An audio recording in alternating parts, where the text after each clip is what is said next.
You are watching The Horizon, the voice of the Amber woman, exclusively on ABC Amba TV.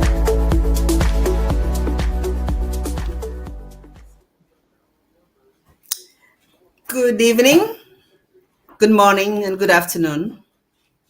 Welcome to The Horizon, the voice of the Amber woman.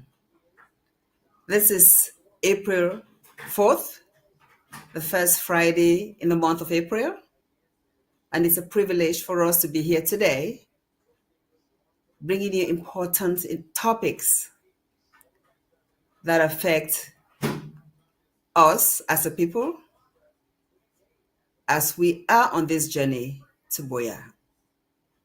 My name is my patient Abiedu, and it's a pleasure to be the host of today's program.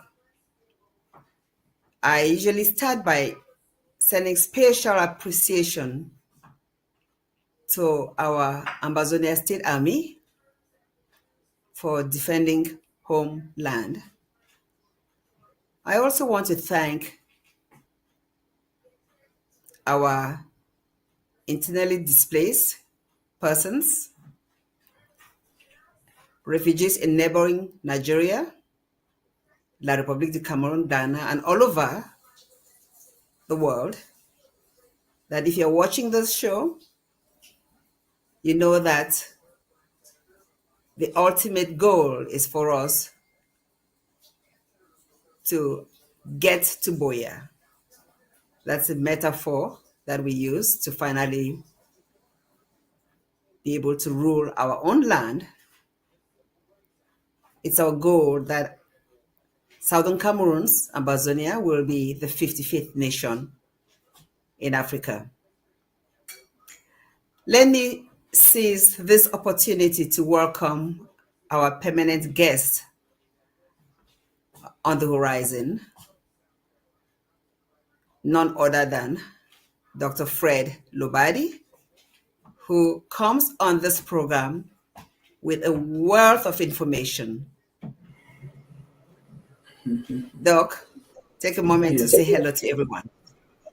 Yeah, I'm very happy to participate in the program of today, Mape, and we're very happy to reach out to our people to inform them and encourage them to know that we have a bright future ahead of us in spite of the hardship that they're experiencing right now.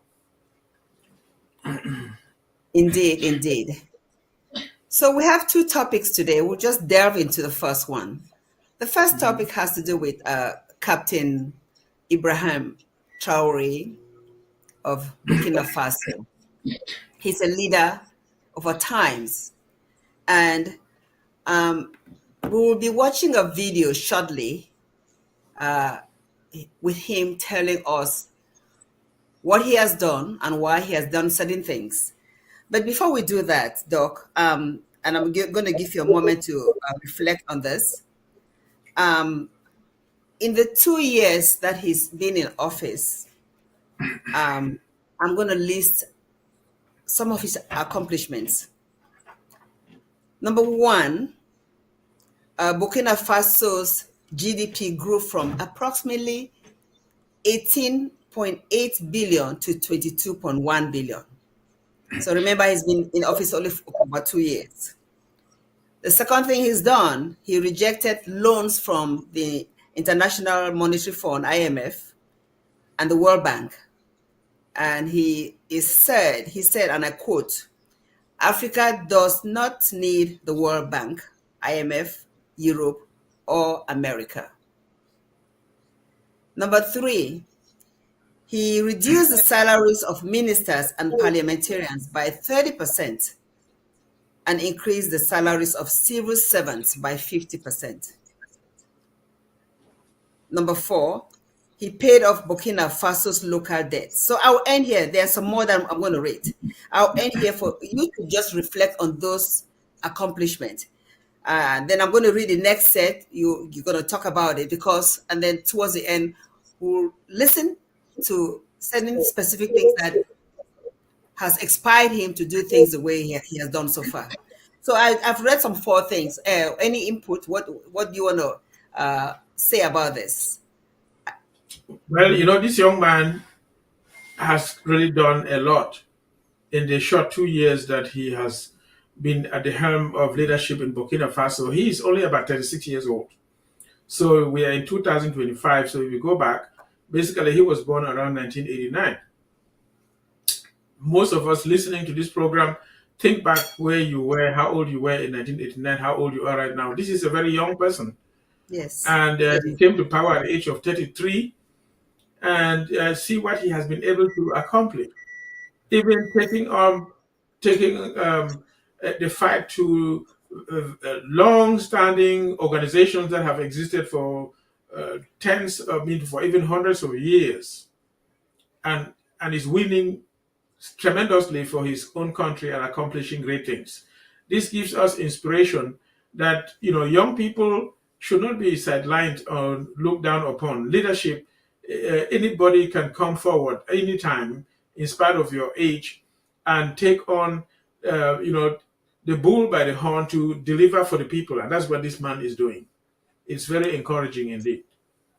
Very encouraging. I remember when after the coup, people were lamenting the fact that they thought that having carried out the coup was not a great thing, but everything that he's done since then has been for his people. Let me read other things that he's accomplished. He paid off Burkina Faso's local debts. He established 2 tomato processing plants, the first ever in Burkina Faso. In 2023, he inaugurated a state-of-the-art gold mine to enhance local processing capabilities. He stopped the export of unrefined Burkina Faso gold to Europe. And I think in a few minutes, I'm going to have us listen to this. But let me just go on and read on what he's accomplished. He built Burkina Faso's second cotton processing plant. Previously, the country had only one. He opened the first ever National Support Center for artisanal cotton processing to assist local cotton farmers. He banned the wearing of British legal wigs and gowns in local courts and introduced traditional Burkinabe attire.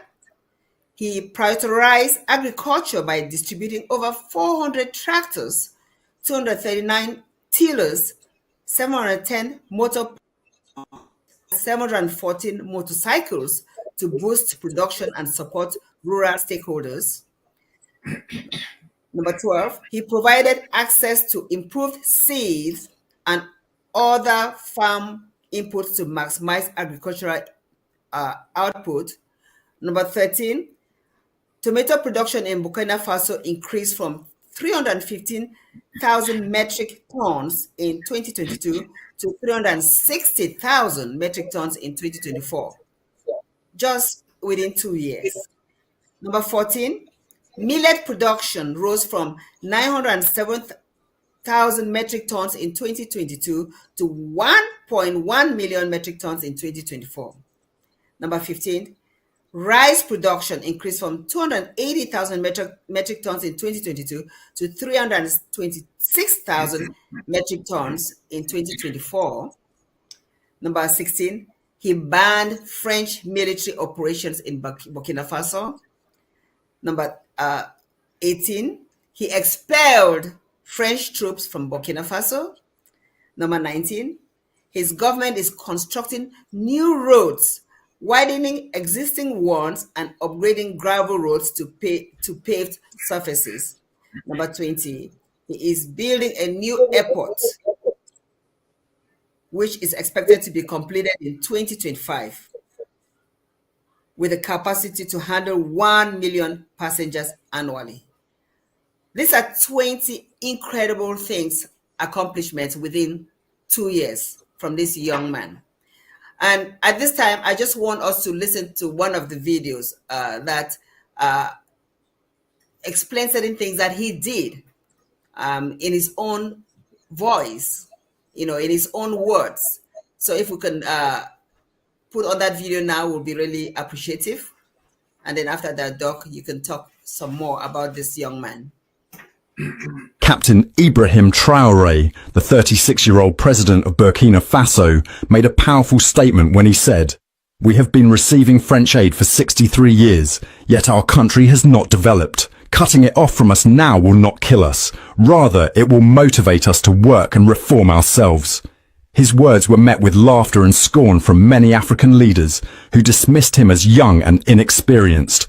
But now, months later, his statement is proving to be more relevant than ever. Fast forward to this week, US President Donald Trump announced a freeze on aid to African countries, triggering widespread outrage across the continent. Social media was flooded with complaints, with many calling it unjust, harmful, and another example of Western exploitation. The response was immediate and emotional, yet highly hypocritical. While Africans were venting their anger at Trump, a shocking event in Lesotho revealed the deeper truth about foreign aid and how it is handled. The Principal Secretary of Lesotho's Ministry of Public Works went to court to stop Parliament's Public Accounts Committee from investigating her ministry for the misuse of public funds. Instead of embracing accountability and proving that funds were used properly, she actively sought to prevent scrutiny. This act alone is a microcosm of a much bigger issue. African governments love receiving foreign aid but despise being questioned about how they use it. For decades, African leaders have painted themselves as victims, always blaming colonialism, the global economy, and climate change for the continent's lack of development. While external factors certainly play a role, this narrative conveniently ignores the massive internal failures that keep Africa from progressing. Every year, billions of dollars in aid flow into Africa, yet the continent remains plagued by poverty, poor infrastructure, and failing public services. Why? Because much of this money is wasted, mismanaged, or outright stolen. When the West provides aid, African governments demand absolute control over how it is used, yet they consistently fail to deliver results. And when anyone dares to question where the money has gone, they react with hostility instead of transparency. Take Lesotho's Ministry of Public Works as an example. This ministry oversees infrastructure projects, an area where corruption is rampant. If there was nothing to hide, why fight so aggressively to block an investigation? The answer is obvious. But this is not just a Lesotho problem. It is an Africa-wide epidemic. In South Africa, billions meant for public services disappear into politicians' pockets while basic infrastructure crumbles. Power cuts, failing hospitals, and a broken education system are the norm, despite massive government budgets. In Nigeria, billions of dollars intended for roads, hospitals, and schools have been stolen, with corrupt officials enriching themselves while citizens struggle to survive. In Kenya, the government continues to borrow at unsustainable levels, driving the country deeper into debt while top officials live in luxury. Roads remain unfinished, hospitals lack medicine, and unemployment is rampant. This cycle repeats itself across the continent. It is not a lack of aid that is holding Africa back. It is the culture of corruption and the unwillingness of leaders to prioritize their people over personal gain. The most shocking aspect of this issue is how African leaders act as though they are entitled to foreign aid. They expect Western nations to provide financial support while refusing to accept any form of oversight. This is completely unacceptable. No country should be expected to fund another nation's corruption. The US taxpayer has no obligation to finance African leaders who siphon aid money into their personal bank accounts while their citizens remain in poverty. If African governments were truly serious about development, they would focus on building their economies, reducing dependency, and embracing transparency. Instead, they rely on handouts and lash out when questioned. The truth is simple: aid is not a right. It is a privilege that comes with responsibilities. Yet, time and time again, African leaders have demonstrated that they are unwilling to meet even the most basic standards of good governance. Perhaps the most humiliating display of Africa's dependency is the way its leaders rush to Western capitals to beg for aid and loans. Imagine this: a continent with 54 independent nations, rich in natural resources, home to over 1 billion people, and yet its leaders continuously gather to seek financial assistance from a single Western president. Time and again, we see summits where African presidents sit in a room, listening obediently while a Western leader dictates terms to them. The image is degrading. It sends a clear message. African leaders have no real plan for economic independence, and their only strategy is to rely on foreign donors. This is why many Africans are becoming disillusioned with their traditional leaders. They are tired of watching their presidents act as beggars while corruption and mismanagement destroy their countries from within. The growing support for figures like Captain Ibrahim Traore is not accidental. Many Africans are beginning to see that their current leaders have no real intention of changing the system. Traore, who came to power through a coup, represents something different, a rejection of foreign dependence and a push for self-reliance. While coups are not the ideal path to leadership, the fact that many people are embracing figures like Traore shows how desperate they are for change. The message is clear. Africans want leaders who prioritize their countries over foreign aid, accountability over corruption, and self-sufficiency over dependency. Captain Ibrahim Traore's leadership in Burkina Faso has been nothing short of transformative. His approach to governance is rooted in self-reliance, economic nationalism, and prioritizing local industries over foreign intervention.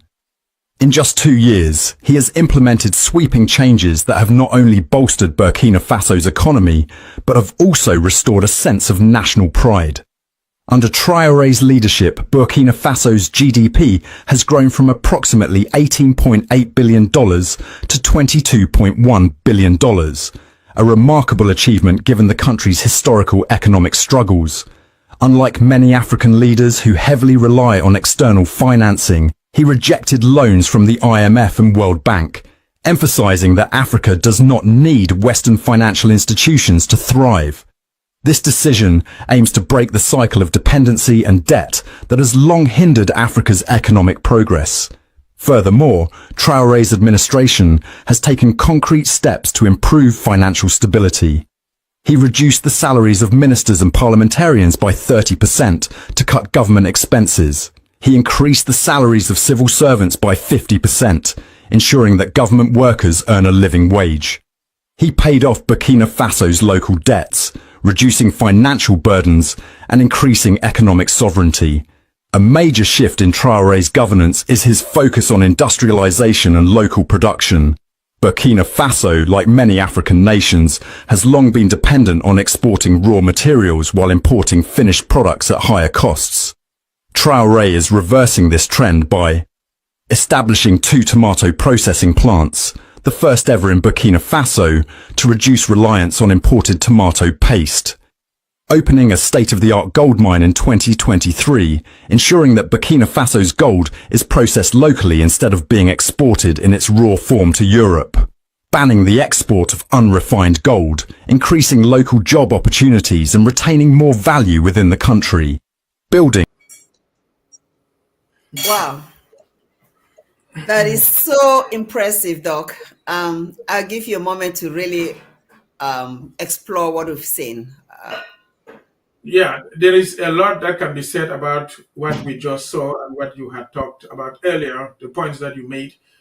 The big issue here is knowing the difference between a good leader and a bad leader. It does not matter how this leader emerges. I know many people do not like coup d'etats or the military taking over. I remember one time in Nigeria where people got tired of civilian governments that were Shehu Shagari and were elected, but they were a total failure and they didn't meet the aspirations of the people. And when the military took over, the people rejoiced. So anyway, I'm not for somebody carrying a gun and trying to use it to force himself into office, but a good leader who emerges and has the people at heart and meets and serves them, does everything possible to make sure that the majority of the people's needs are met and that the good things that are necessary for good life and living for the citizens are accomplished. That is what the people are looking for. And the unfortunate situation here is that most of the leaders that we have had in Africa so far have not cared about the people. They seem to instead be more interested in serving the interest of exploiters, those in the West in particular, and also contribute in exploiting what the people have and carrying it abroad.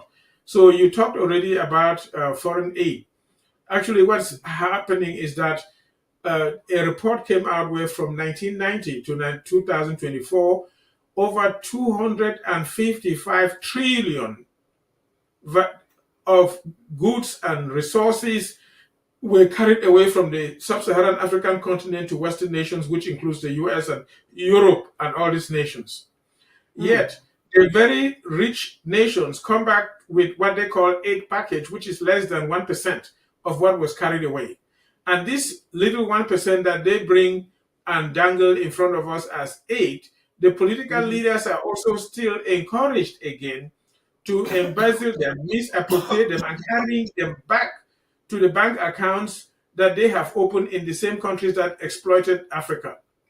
In fact, these dictators, these servants of the West, not really servants of their indigenous people, were recruited by political secret societies like Freemasonry, Rosicrucianism, where they are indoctrinated and I believe personally hypnotized to serve the interests of the West. So that you don't see them caring about the needs of the people. You don't see them doing anything to alleviate the living conditions of the people to make them do better. They even seem to have pleasure in keeping the people in abject suffering and poverty, while they continue to loot, contribute in carrying away every little resource that they have or money that they have back into their bank accounts in these foreign nations. And here we see it emerging: better leadership, younger people. It doesn't matter whether they came out from the army or whether they were legitimately chosen by the people. Remember that elections are rigged. That means they are planned by these dictators and the numbers are falsified to keep themselves in perpetuity in power. So if you're waiting to win through elections, you're wasting your time. If La Republic is planning to hold elections, they claim, in October, but even that has already been rigged. Right now, as we're speaking, the election has already been rigged. If you're waiting to go through the ballot box, you're wasting your time. So they can come through the military coup d'etat that's overthrow the old wicked, cruel government, and then new leadership emerges, or however the leadership comes. The people do know the good leaders that care about them and are serving their interest. And this is a good example, and there are many more coming, and that too will emerge in La République du Cameroun as well as in Ambazonia. That's what I would say right now. Yes, Doc. In fact, one of the things he mentioned, and you also already talked about it, the fact that the United States Agency for International Development, USAID, in African country has been pulled back by the Trump administration, and it doesn't bother the leader of Burkina Faso, because he believes that what the Western world is taking from Burkina Faso is more than what they are giving. So if they have all this wealth, their gold, their minerals that they can use to develop their land, they really don't need any funds from United States. And so it could make sense that he's not crying for those funds, unlike other African nations. Don't get me wrong here. I believe that USAID is impactful for certain things, but also it's mismanaged. I know that. I believe that some healthcare, in particular, in certain parts of the world, may suffer significantly because of the pullback of USAID. But then it's up to the leaders, the presidents, to put their people first and find ways of providing this so needed things for their people, for their citizens. Doc, talk a little bit more about the fact that he pulled away from France, because remember, France has its tentacles all over African countries, and still has its tentacles, or maybe I would say it's an octopus that really engulf La République du Cameroun. But this little nation, Burkina Faso, has been able to say enough is enough, and kicked France out. Do you see that ever happening in La République du Cameroun? Because when we talk about the future of La République du Cameroun, especially now that they're planning for elections, if France is still the main decision making, the decision body, how do you ever see any growth like Burkina Faso, any leaders to emerge? But I think I'm jumping the gun here. Talk about how this guy was able to get rid of France and how that has improved his nation. Correct. So, yes, there is no condition that is permanent. This change will also occur in La République du Cameroun and also in among the territory where you have Ambazonia. That change is coming. There's no way you can prevent it from happening. So, remember, first of all, this aid is attached with strings. The nations that are, first of all, I told you that they carried away a lot of our resources and brought less than 1%. And then this 1% that they bring them with strings and conditionalities to have them. It's almost like tying a leash around your neck, like somebody will put a leash on his dog or a goat to tie on a tree. They control you, they drag you where you need to go, and you do what they want you to do. So those conditionalities were actually not good for many purposes. If you remember, when Obama was in office, he was conditioning US aid to African countries to the fact that they must allow homosexuality in their society. Just one example. They gave other examples where in some other countries, this US aid was being used to promote, to give condoms to military people. That it's not like they were trying to dig wells for people to have water, which we have seen in some places, or develop better roads. But imagine that they were rather giving the condoms to the troops to go around raping women and things like that. So the aid is not always positive. And he recognized that, like he said in that video, that they have been receiving what they call aid from France for over 63 years, but it's never helped the country. The country has remained in abject poverty because they were carrying away a lot more out than the little so-called aid that they were bringing. And France, like you said, is the octopus that has its fingers everywhere and is trying to control all the countries in order to extract their resources. So if you remember in 1958 and 1959, about a week before La République was granted a pseudo or false or fake independence, Charles de Gaulle signed an agreement with Abiedu, which literally tied the country to France and made sure that France got all the resources of the land and controlled every activity politically, educationally, and even culturally within the nation. And that has kept Cameroon in abject poverty to today. France did the same in other Francophone African countries, and he noticed that in Burkina Faso, and that's why he had to get rid of the French. If you don't get rid of the French, you only change the figures that the French use, you will continue to stay in the same condition and suffering, because the French or the Western powers supporting them are the reason for the abject poverty and suffering of the people. And he diagnosed that, and he got rid of the French and other people who were trying to come in behind the scenes, camouflaging as being different from the French, but wanting to continue the same situation, and he would not allow that. This is a perfect time to transition to the next topic, because you just said something very important. We started this today by talking about a great leader that is doing so much for his country, and spectacularly in a short period of time, 2 years. It's so remarkable. And something comes up new every day that he's talking about. So we really wish him the best, and we wish him good health and safety, because I'm sure he's been targeted by the West, because they don't want him there. So we're going to be transitioning to La République du Cameroun in terms of the future of La République du Cameroun and the future of Ambazonia. You may not understand why this is connected. We thought about this particular subject, and Doc, you just said something so crucial.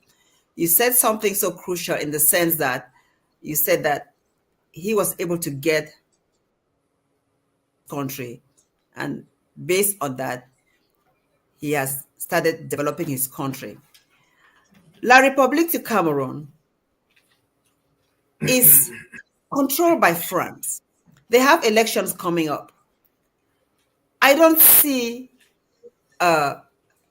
Captain Ibrahim Traore like individual amongst those who are running right now for president. There may be somebody there who can do some magic, but as long as France is still there pulling the strings, then it's going to be business as usual. Talk to us about La République du Cameroun, Doc. What you project may happen, and then we'll talk about Southern Cameroon's Ambazonia. So remember, we mentioned that in 1959, a week before La République acquired her independence on January 1 of 1960, Charles de Gaulle signed a 6-point agreement with Abiedu, ensuring that France controlled everything within La République du Cameroun and had the privilege of carrying away all the resources for almost nothing.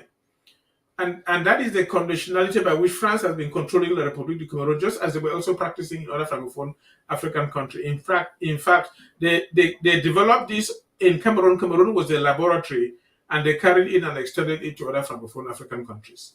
So Abiedu was under full control of the French, and he only did the things that the French allowed. In fact, we have evidence that even ministers that they seem to appoint signed agreements, but with the French presidency to serve on behalf of the French president. And there are other videos that show that even military officers that are sent to train in France are trained and guided by the French to make sure that they maintain French control in the continent. That means these are African brothers and sisters that join the military and are trained in France, but France is keeping them under control to make sure that the government in place is serving France. And if anything tries to threaten the control of France, France will use those laws to overthrow the government to maintain French control. So yes, France is controlling La République du Cameroun, and it looks like there is no way by which La République du Cameroun can save itself. And it's brought in so much corruption and fraud that the political system is rotten to the core. You know, people create parties just so they can join the so-called presidential majority and get a piece of the cake. Mm-hmm. And the government creates so many political parties, over 300, to confuse the people so that they can always claim that they're the largest. And then they bribe individuals. If they see a threat from somebody, they try to kill you or bribe you like they did Frundi. They tried, couldn't kill him, bribed him, and then eventually he died, and it's supposed that maybe they also killed him. So La République du Cameroun seems to be like a lost cause, but no, I don't believe that La République du Cameroun is a lost cause.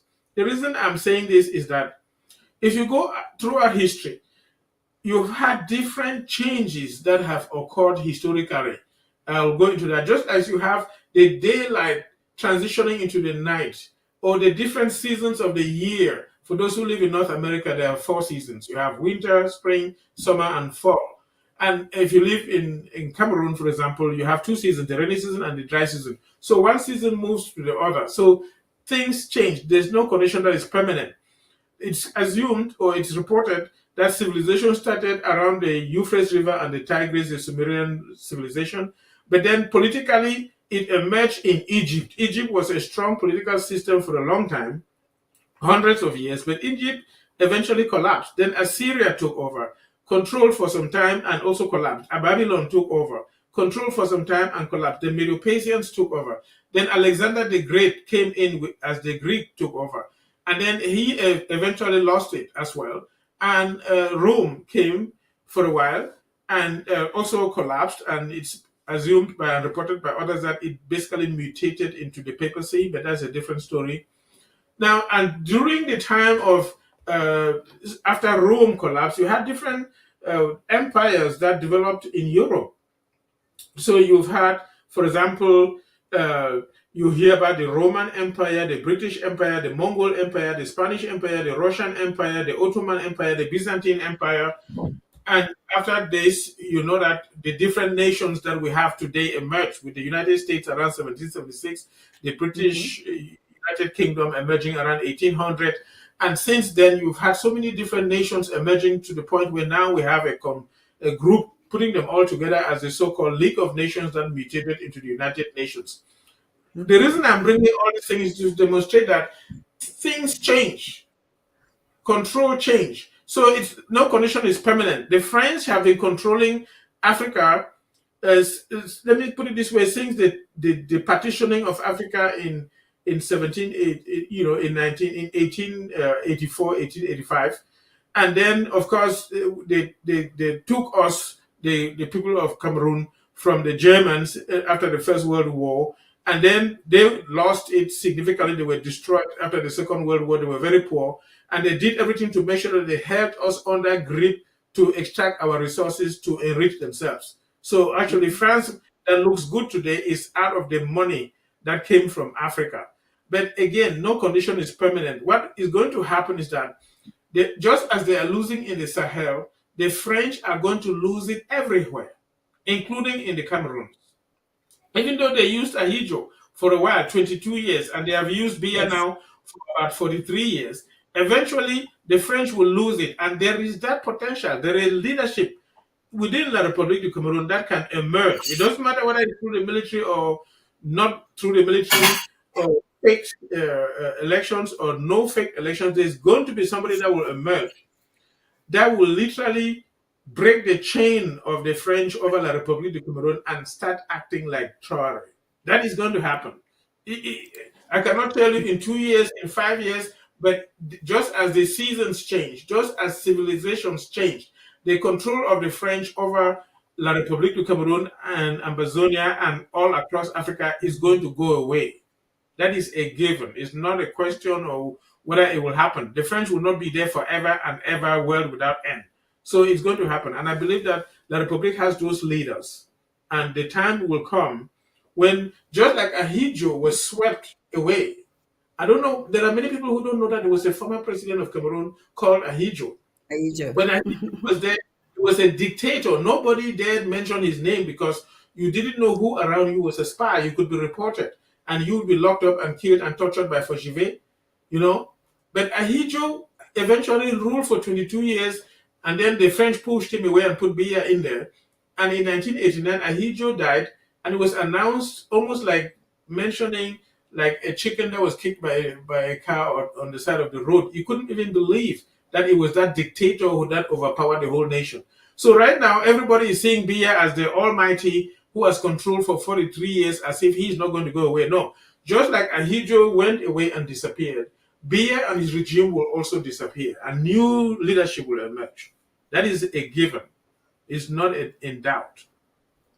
Wow, Doc, I really like your optimism on this topic because see what is going on right now. In fact, there's a video there's a video that shows how how the capital has deteriorated. I mean, I like us to just see that video because it tells us of a nation where the people do not really care. They don't get out to protest or cry foul play. They just go with the flow. Let's look at this video of a market in the capital of La République du Cameroun, and people are going back their business day in and day out. And after that, I have some questions for you, based on what you just said. Bonsoir le monde. Ici, nous sommes à Yaoundé 5, dans le marché Essence. À quelques jours des présidentielles au Cameroun, voilà le calvaire que vivent les populations de Yaoundé, la capitale politique du Cameroun. L'état d'inondisse jonche le long des rues. Les ordures ont bouché les carnivores. Il n'y a plus moyen que l'eau circule. Nous sommes en plein marché Essence, l'un des marchés les plus populaires de la capitale politique du Cameroun. Regardez le calvaire. Regardez le calvaire. C'est pas la piscine, mais je suis dans l'eau. C'est ça le Cameroun, au marché Essence. Regardez le calvaire des commerçants. Le calvaire des commerçants qui payent leurs tickets tous les jours. C'est lorsque Isakam a suivi qu'on était sur les lieux que le camion est venu pour porter les ordures. Regardez ce que les ordures ont causé en plein marché, les carnivaux bouchés. Ça, c'est la piscine nationale. Les tickets sont payés. Les tas d'immondices partout. Les mouches.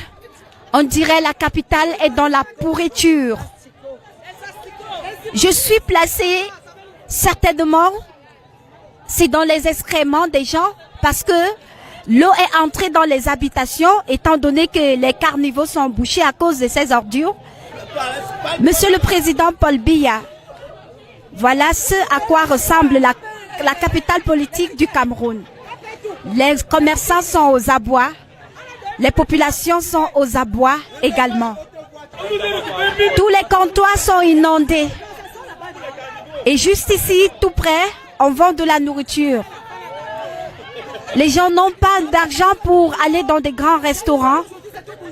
Ils sont obligés de manger dans des tourneaux d'eau qui sont envahis par des mouches, par des ordures. À quelques pas du centre-ville, voilà ce à quoi ressemble la capitale politique du Cameroun. Et les élections, c'est dans quelques mois. Les gens n'ont pas d'engouement d'aller s'inscrire sur les listes électorales parce qu'ils ne croient plus au Cameroun, parce qu'ils ne croient plus aux dirigeants, parce qu'ils ne croient plus en rien. C'est sauve qui peut. Pendant que les gens dorment dans des gratte-ciel, pendant que les gens roulent dans des prados, voilà ce que la population est en train de subir.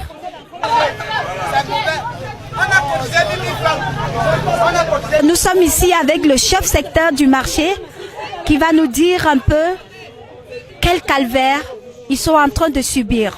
Le président de la République regarde ce qui est en train de se passer, les autorités regardent. Moi-même, je suis dans l'eau. Bonsoir. Bonsoir. Et déjà courage pour ce que vous êtes en train de subir. Est-ce que vous pouvez nous présenter la situation actuelle de ce marché avec l'état d'inondices et les eaux là? Oui, ici là, nous sommes nous sommes déçus parce que à l'heure là, on ne comprend plus. Souvent, nous sommes là, on dit tout le marché donnait 1000 francs pour déboucher les rigoles. On n'a jamais débouché.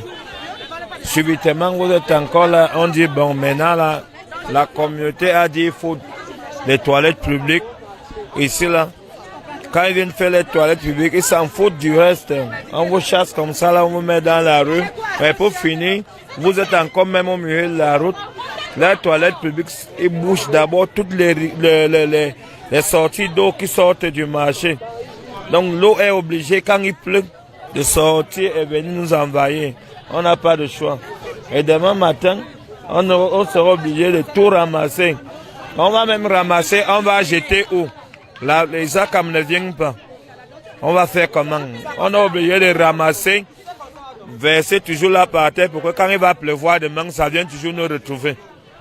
Donc c'est un peu ça, on souffre.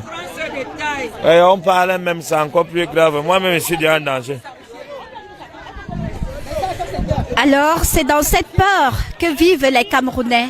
Personne ne veut parler parce qu'ils ont peur. Pourtant, ils donnent de leur argent. Ils ont peur de parler, de peur qu'on va les tuer. Personne ne veut se prononcer. Les gens meurent étouffés. Les gens meurent étouffés. Yaoundé va mal. Yaoundé va mal. Le président de la République a dit quand Yaoundé respire, le Cameroun vit, mais Yaoundé suffoque. Le Cameroun est mort. Depuis le marché essence de Yaoundé, Marie-Rosine Gandouga et Romial Gacha pour My Media Prime Television.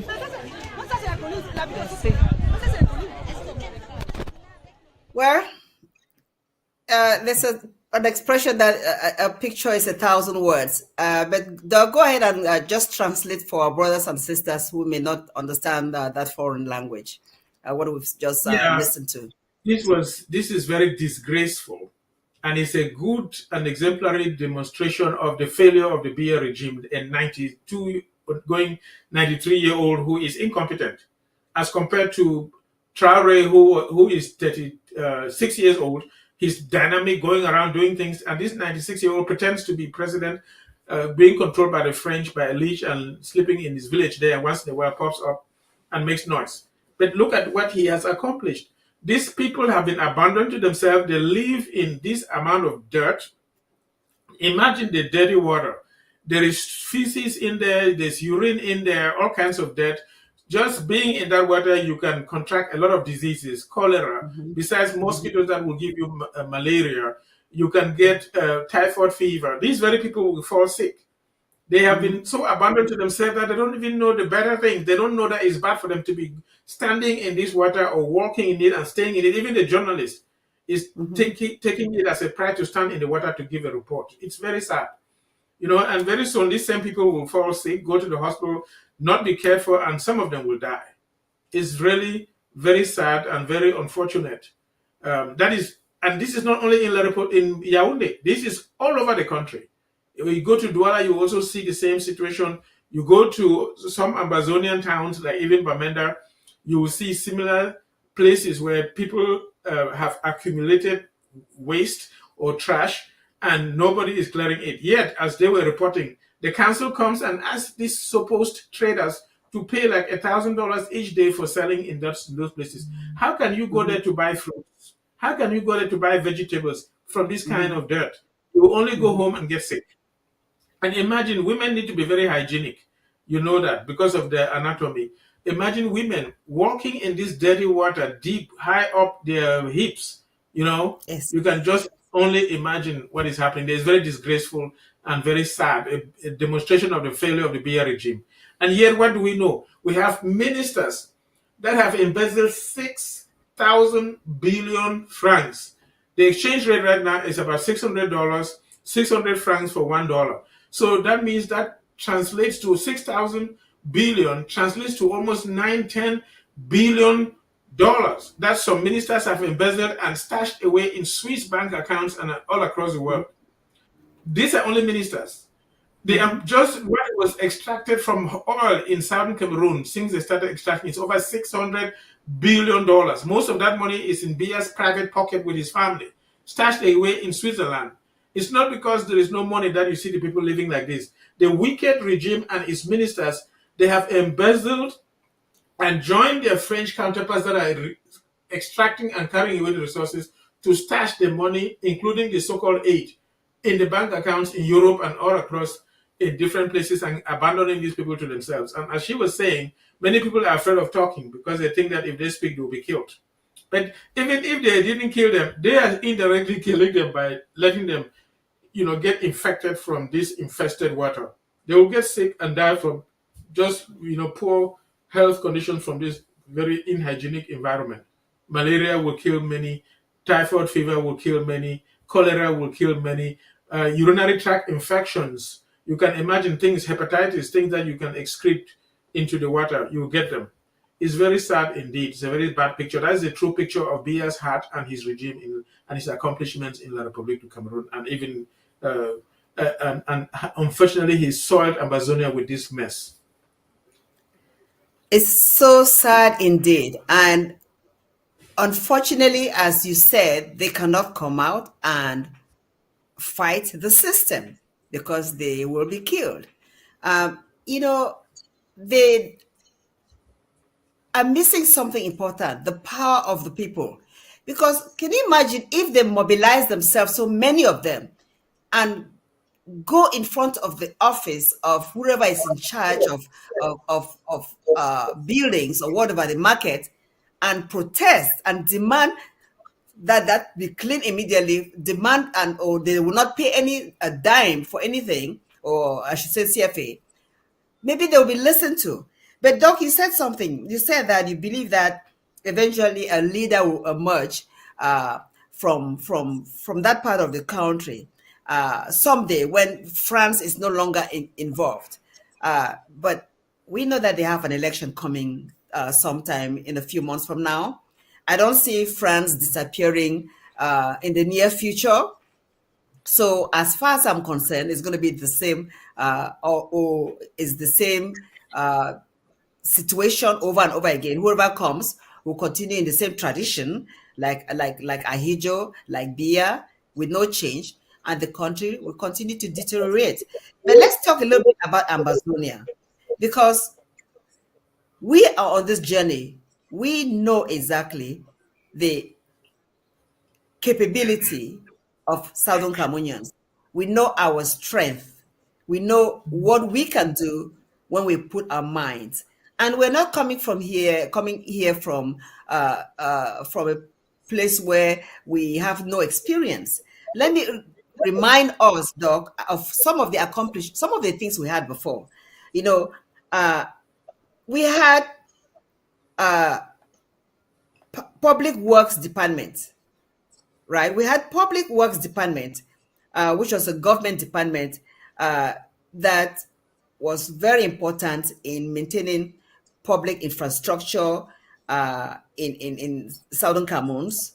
You had people there that were trained, mechanics that were trained to be good in woodwork, in plumbing, in electricity, to install buildings. We had that department, which we lost.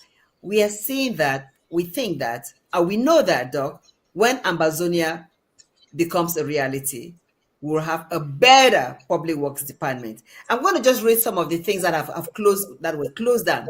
And you tell us, Doc, what you see as a future in Ambazonia. So I just briefly mentioned public works department.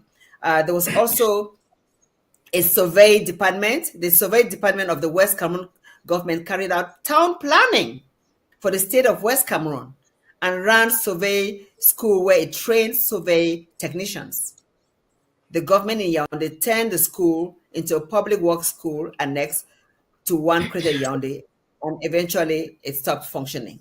Talk to us, Doc, about these two important institutions that we had in the days of West Cameroon, and how you think with Ambazonia it will be even better, because we are comparing La République to Cameroon. La République, as long as France is there, will not be able to grow, will not improve at all. That's what I believe. But go ahead, Doc. So, you cannot give what you don't have. You cannot be what you're not. If it is not in your mind, you cannot actualize it. It's not in La République. La République doesn't have the capacity to do those things. That's why, you see, we had them in Ambazonia. We had, like you mentioned, the Public Works Department, PWD, that was designing and developing roads and making sure that they were seasonally able to serve the people, whether it's dry season or rainy season. And by now, those roads would have been expanded, broadened, and tarred, paved. But La République did what? They dismantled our PWD and carried the machines to La République du Cameroun. Yep. And when we wanted to use it, they expected us to go to Yaoundé and ask them to give us what they took from us to use, and they refused. And so that's why we are now also suffering with them, because they didn't know how to handle this equipment. The equipment basically degraded and got bad. They don't understand it because it was not in them. You mentioned many other institutions that we had, which they don't have. And because they don't have it in them, they cannot do it. If you don't have it in your mind, you cannot do what you're not able to think about. It's not in them. Even just the same like when we talk about political systems. Remember that Ambazonia, the children of the former British Cameroon left Enugu, went to Buea, and practiced democracy from 1954 to 1961. True democracy, where people voted in peace and exchanged power without killing somebody, and in fact, when Fancha defeated Engele, they drove together in the same car to the ceremony where they would exchange power from Endele to Fancha, driving together. They fought verbally in the campaigns and expressing different opinions, not physically, but just expressing different ideas of how to solve the country's problems. And Fancha carried the day, and Endele had been ruling for a while. So they drove together in the same car to the ceremony where they exchanged power. These guys don't understand that. Just being able to express a different opinion, they send the military to come and kill you. They have never had any true elections in that country. The French maneuvered and brought in Mbira, then removed Mbira and put Ahijo, and then eventually removed Ahijo and put beer, and they are trying to do the same thing right now. All these people that are campaigning and pretending to become leaders of La République du Cameroun, the French are just looking among them to see who can be their best servant. So far, Biya has told them that, oh, my son can carry on, just like Ali Bongo, was put in there by Omar Bongo before he died. But eventually, Omar Bongo died. Ali Bongo was there for a while. And when the French realized that if they're not careful, they may lose Gabon, then they pretended and faked a coup and removed Ali Bongo. So even if Biya goes and tries to bring his son, the French, if they realize that their interests are not served, they will remove the son. So don't worry about him. He will not be there. So the thing is, the French are trying to figure out now, who can we use to save our control of La République du Cameroun? And they can use anybody. They can use Camto. They can make an agreement with Camto and put him in there. They can make an agreement with anybody and use that person to stay in power. But what I am saying is that it doesn't matter who the French try to use. The French will lose their grip on La République du Cameroun. And eventually, good leadership will emerge in La République du Cameroun. What they say is this: when this river is going to the ocean, it carries the streams with it. Okay? Yeah. So the little streams flow into the river as the river flows into the ocean. Now, there's going to be significant economic development from the Gulf of Guinea, which starts from Senegal all the way to South Africa. That is not going to bypass Ambazonia and La République du Cameroun. We are right there at the eye of the Gulf. You see that development occurring. Senegal is already doing a lot, even refining its own oil. Even Ivory Coast, that is controlled by the French, is much more advanced and developed than La République du Cameroun. Ghana is developing very fast. Even little Togo is trying its best, better than La République du Cameroun. And Nigeria is like a giant that is developing very fast in spite of their bad government. But they are doing very well. And then as you go further, Equatorial Guinea has a dictatorship since 1979, but at least they have a lot of money, so they have better infrastructures, even though there are people there suffering. And then Gabon going right through to Angola. Ambazonia will not stay. As that region develops, which is the next economic frontier in the next century, Ambazonia and La République du Cameroun will emerge, and they will flourish and be bright, because as the river goes to the ocean, it carries the streams with it. So all that development will engulf us. All these people that are causing trouble right now, they will disappear. You will not even hear from them, just like Ahijo vanished. Biya will vanish with his family. That's just beautiful to hear and to believe. I think one thing for Southern Cameroons is that we had a template. So what I'm really trying to do is read what we had in the past. We'll call it some sort of template, knowing that we will build on this and do better. So, Doc, let me just remind our people of some of the great things, institutions that we had. We had Post and Telecommunication Department, PNT. The department ran services for the government before and after unification. It also had a school for training technicians. The school was later on taken over by the government of Yaoundé. Everything transferred to Yaoundé, and eventually disappeared. Cameroon Bank. This was an Anglophone bank located in Boya. It was the biggest bank in Cameroon and operated under Barclays Bank UK standards in West Africa. It was transferred to Yaoundé by Amadou Ahijo and finally closed down. The National Produce Marketing Board. We're talking about Captain Ibrahim Traore with all the development in processing tomatoes and having their own tomato paste and all the like. So we had a National Produce Marketing Board that processed and graded cash crops like cocoa and coffee in Anglophone Cameroon. The head office was in Victoria. It informed farmers of grade of cocoa or coffee before shipping the produce to world market. It was a thriving organization, financially healthy, and a sponsor of football teams in Anglophone Cameroon like Kamak Kumba FC and Kamak Bamenda FC. Football team. It was closed down by La République du Cameroun. Then we had cooperative societies. that were closed down. This was a Dutch culture implanted in Anglophone Cameroon. Farmers joined up in cooperative groups for easy management, reform, and funding. And that was closed down. Cameroon Air Transport, right? Cameroon Air Transport. We had the main hub in Tico, transporting CDC produce and also running domestic flights and extending flights to Lagos, Port Harcourt, and Calabar in Nigeria. It was an airline representing Anglophones, fastest growing airline in West Africa at that time, closed down by La République du Cameroun. And the list goes on and on. Tico International Airport was fastest growing airport in West Africa. It hosted late Dr. Kwame Nkrumah of Ghana during his maiden official visit to British Southern Cameroons. Then the Tico Wharf, Victoria Wharf, all closed down.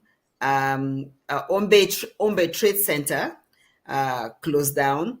CDC is there and is just hanging in there, right? It's just like dead man walking. West Cameroon Development Agency, WADA, closed down. PowerCam, this was the main generator and distributor of electricity in West Cameroon before and after unification. The Ahidjo regime took it over to create Sonel, what is now ENIO. All the power plants, hydroelectric and diesel, that generated power in the English-speaking region era was dismantled and carried to La République du Cameroun. Horrible, horrible, horrible. And then the Womb Area Development Agency, I mentioned that briefly, closed down. Santa Coffee Estate, my dad is from Santa. I remember usually visiting my grandmother. There was never a house in the village where you didn't see acres and acres of coffee behind. You go there now, it doesn't exist, right? You just see just sparingly some coffee plants.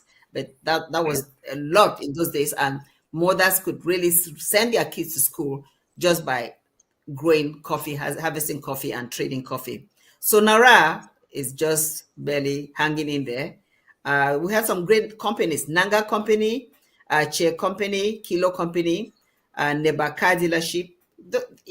These are things that people were enterprising, doing great things for Southern Cameroon or Ambazonia.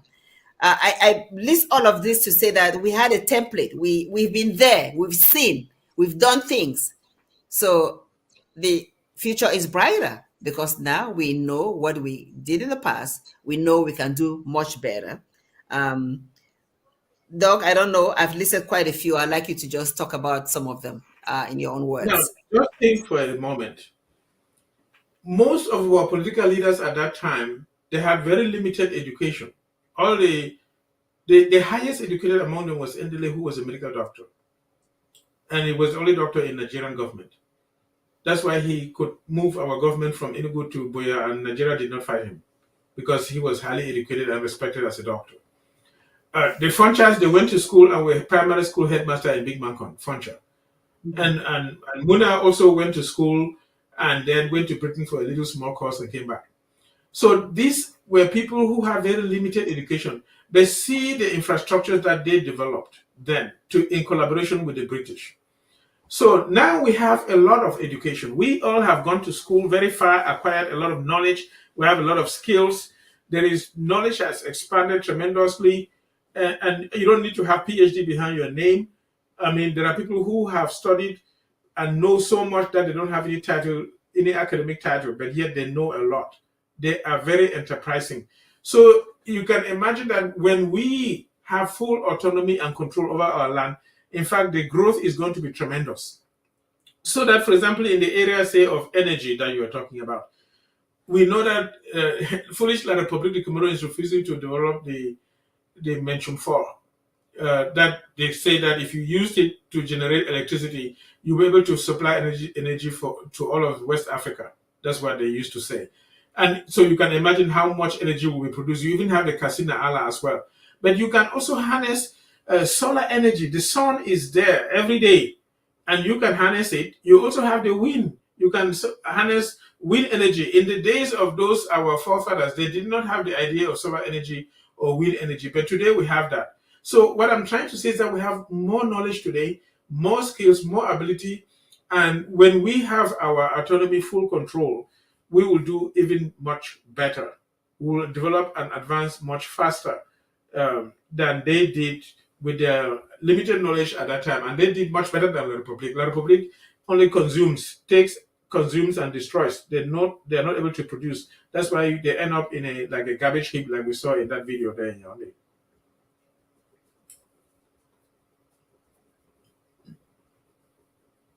Irony, right now in La Republique du Cameroun, there are several days in a week. I would just say maybe more days in a week than not, where a household will go without electricity or without water. Those are like basics. Those are like necessities, But in La Republique du Cameroun, it's just not base. It's not just something that they have, because day in, day out, the people go without these things, and then they live with that notion. They don't fight for it. They don't stand for themselves and demand that their government. And you have presidents, you have people that have traveled abroad. They've gone to other developed countries and see how things run. Yet they cannot have a system in place where their people, citizens, can be guaranteed electricity for long period of times without shortage, or without it being cut off, or even clean water. Just simple things like that. That's why we really applaud this leader, Captain Ibrahim Traore, for doing a lot that he's doing. And the fact that he cut down salaries for the ministers and increased salaries for the common person, for civil servants, tells a lot that this is somebody who thinks about his people. That is not something that's happening in La Republique du Cameroun. Doc, we're going to be ending this program soon. I just want you to use the next few minutes to give your closing remarks. I just want to find out that in terms of leadership, I believe that in Ambazonia, we'll have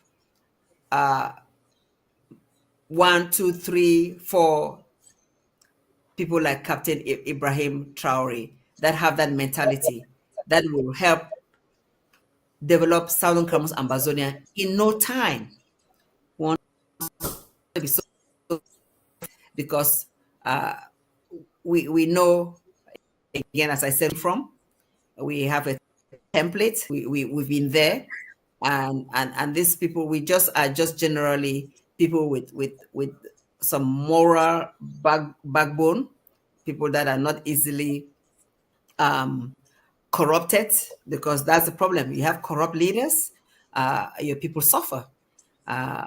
We believe that Southern Cameroonians, Ambazonians are breeding leaders that will put their people first and build a nation, both in terms of physical structures that you see, and people that just have integrity. So I'd like you to just talk briefly about that, and then give your closing remarks as we end to this program. Yeah, so each of us are unique and we have talents. We don't have to be a clone of each other. We need each other. We need the talents that each of us harbors, skills, abilities, and things that we can do uniquely. We alone can do that others cannot do. We all need that. And we need to give people the opportunity to fully express themselves. And if we do that, we'll realize that we'll accomplish even more.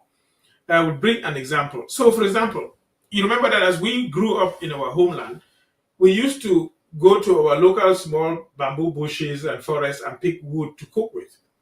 But now, if you look at the towns like Bamenda, there's hardly any forest left. There's hardly any bamboo bush left. And so our mothers no longer are able to find wood to cook. So they started bringing charcoal, that burnt wood, coal that they brought from interior areas that they were selling. But eventually that too is running short. And then they started selling gas in gas bottles. and the government can Yeah. manipulate the prices, and they can decide to have a short supply of it. But there are so many different ideas of things that, for example, the sun is always with us every day. So there is a concept of solar stoves. One day we should investigate and bring the idea of solar stoves and talk here, so that our people will know there's the sun every day all across Africa. And if you develop good solar stove, our people can cook with solar stoves. And you don't have to rely on firewood or wood or coal or gas, because the sun is always there.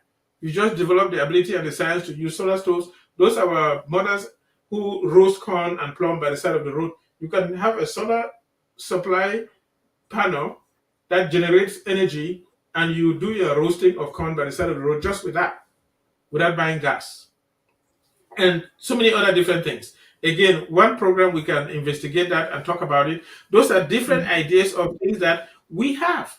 But if you have a wicked, cruel regime that does not even have that in its mind, because they are incapable of even having the idea in them, and then they send a military to oppress you because you don't have a permit from a so-called DO, who was indoctrinated to serve the interests of France, doesn't even understand what they're saying, and is a drunkard, keeps drinking and getting drunk. How can the country develop? But as soon as we have our total liberation and freedom, which is coming, nothing can prevent it from happening. You cannot prevent the sun from rising in the morning. After Yeah, darkness, the sun is going to rise and there will be daylight. So you cannot hold the sun from coming. And so that is coming. When that happens, all these things will be actualized. You realize that all these different things that I'm saying, energy will not be a problem. You can close the dam, you can create a dam and generate energy that can supply all of West Africa, just for Ambazonia alone, just for Ambazonia's need, with the Casino Allah. You can harness solar energy, you can harness wind energy if you care. You can also break the atom like they did and have nuclear energy, which they did, and you'll be cooking with electricity. You have more than enough energy, and our people will not be crying that there is no firewood, there is no coal, and gas is very costly and things like that. All of that will become so cheap, it will meet the needs of our people as we acquire our independence. So I will encourage our people, don't give up, don't feel like this is the end. Believe in yourself. Each one of you is precious, and all of us as a nation of Ambazonia are unique and precious. And we too, as a nation, will emerge and thrive and do very well, and the Republic will not have control over us. Don't worry what they say in their TV in Yaoundé or what they pretend to hold in board meetings. They are going to pass away, just like Ahidjo passed away and disappeared. These two will go away like Ali Bongo and his father are gone in Gabon. These people will be gone, and we will emerge, and we will thrive, and we will do very well. Our children will do much better than we are. Believe in yourself.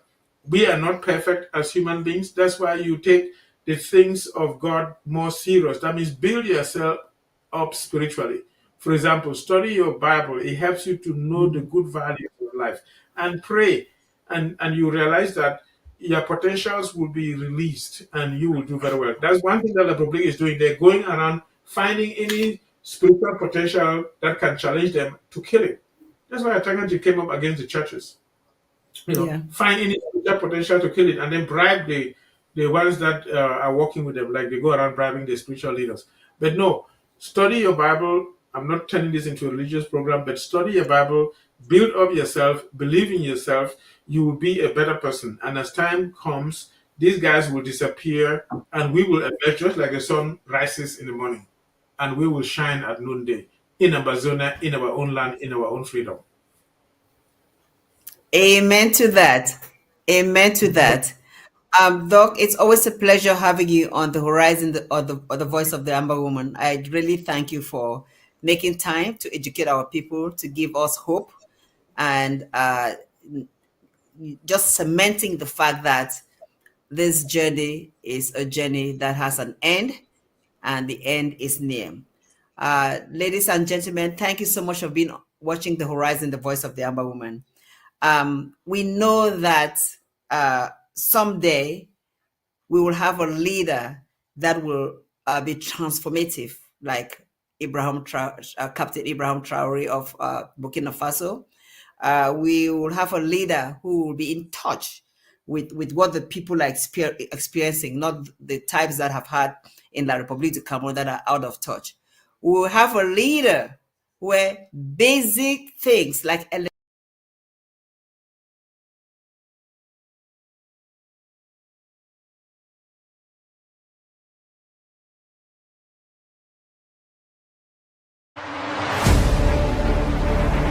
the number one most important thing for every Ambazonian to do right now is the draft. We stand at the threshold of an existential struggle, a pivotal juncture in our proud history that brooks no failure, tolerates no hesitation. So we will draft incessantly, individually, within the warm, vibrant tapestries of our communities. We will draft. We must draft. Draft, for in this paramount task, our draft lies the power to liberate Ambazonia.